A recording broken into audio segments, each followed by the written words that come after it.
আমি জানি স্যার আগামীকাল আপনার ক্যামেরায় সব থেকে খারাপ প্রতিচ্ছবি ফুটে উঠবে, সেটা হলো আমার।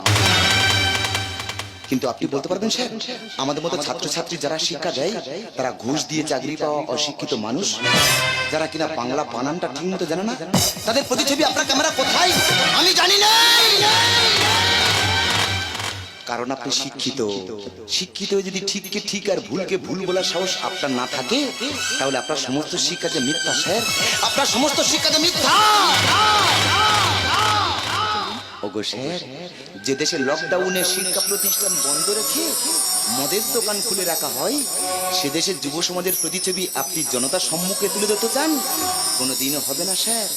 আপনার ক্যামেরায় তো একটাই প্রতিচ্ছবি ফুটে উঠবে, সেটা কি বলুন তো স্যার? পাঠশালা সব বন্ধ থাকুক, পানশালা থাক খোলা, শিক্ষার থেকে জরুরি বেশি ভিজিয়ে নেওয়া গলা। ক্লাসগুলো সব উল্টে গেলেও গ্লাসগুলো থাক সোজা, মদ যে দেশকে সচল রাখে শিক্ষা সেখানেই বোঝা। খোলা থাকবে মদের দোকান, বন্ধ থাকবে শিক্ষা। পড়লে তুমি প্রশ্ন করবে, না পড়লেই করবে ভিক্ষা। দেশবাসী করোনা নিয়ে করছে যখন খেলা, তারই মাঝখানে কাটা গেল শিক্ষা ব্যবস্থার গলা, তারই মাঝখানে কাটা গেল শিক্ষা ব্যবস্থার গলা। ওগো স্যার, যে দেশে যুব সমাজের পিঠে শিক্ষার বোঝা চাপি না দিয়ে হাতে মোবাইল তুলে দেওয়া হয়, তারা কি শিক্ষা লাভ করবে? যে দেশে অশিক্ষিতরা ঘুষ দিয়ে শিক্ষক হয়, তারা কি আমাদের মতো ছাত্রছাত্রী শিক্ষা দেবে? যে দেশের শিক্ষা থেকে মদের গুরুত্ব বেড়ে যায়, সে দেশের যুব সমাজের ভবিষ্যৎ অনিশ্চিত অন্ধকারে ডুবে যাবে না তো কি শিক্ষার আলোয় আলোকিত হবে? কোনোদিন হবে না। ওই কারণেই তো স্বাধীন ভারতবর্ষ থেকে নেতাজি সুভাষচন্দ্র বসু নিরুদ্দেশ, যার জন্মদিন আমরা পালন করতে পারলেও তার মৃত্যু দিবস কখনো পালন করতে পারি না।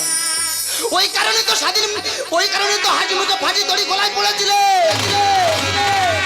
18 বছরের যুবক ক্ষুদিরাম বসু। আজকে তারা পাথর।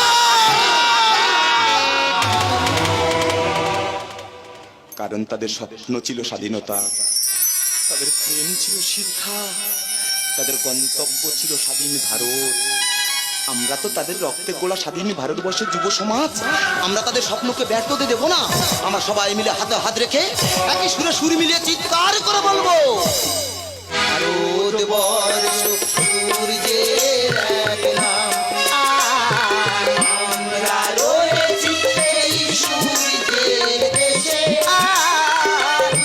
চঞ্চল সমুদ্র অবিরাম, গঙ্গা যমুনা ভাগীরথী শ্বেতা মেশে। ভারতবর্ষ সূর্যের এক নাম,